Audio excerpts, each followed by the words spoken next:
58 වන සේනාංකය ඊයේ සවස මුළුමනින්ම නාච්චිකුඩා ප්‍රදේශයේ බලය තහවුරු කළා. අද එහි සිට නොච්චිමුනේ දෙසට ප්‍රහාර දියත් වුණා. බටහිර වෙරළ තීරයේ LTTE ප්‍රධානතම මුහුදු කොටි කඳවුරක් වූ නාච්චිකුඩා රැක ගැනීමට LTTE මුහුදු වෙරළ දක්වාම සිය ආරක්ෂක බැම්ම ප්‍රබල ලෙස ඉදිකර තිබුණා. ඊයේ උදෑසන එය බිඳ දැමූ 58 වන සේනාංකයේ බටපිරිස් ඊයේ රාත්‍රිය වන විට මුළු ප්‍රදේශයේම බලය තහවුරු කළා.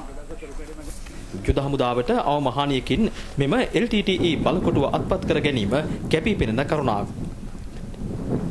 දැඩි හානි ලැබ පලා ගිය ත්‍රස්තවාදීන් නොච්චිමුනේ දෙසින් මුහුදින් ඊයේ රාත්‍රියේ නැවත ප්‍රදේශය අල්ලා ගැනීමට ප්‍රහාරයක් දියත් කළද එයද සාර්ථකව ව්‍යර්ථ කිරීමට හමුදාව සමත් වුණා.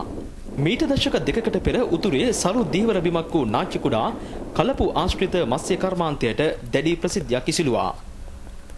නොගැඹුරු කලපු ප්‍රදේශය ස්වාභාවික නැංගුරම් පොලක් ලෙස භාවිත වුණා. වෙඩිතල් හා ඩෙවිස් තුඩුව අතර නාච්චිකුඩා පිහිටීම නිසා එම ස්ථාන දෙක අතර උපක්‍රමික කඳවුරක් නාච්චිකුඩාහි LTTE ගොඩනගා ඇති බව හමුදාව පෙන්වා දෙනවා. මෙහි සිට දීවරයන් ලෙස යාත්‍රා මගින් මුහුදට පැමිණ ත්‍රස්තවාදීන් අවස්ථා කිහිපයකදීම ආරක්ෂක හමුදා වෙත ප්‍රහාර එල්ල කළා.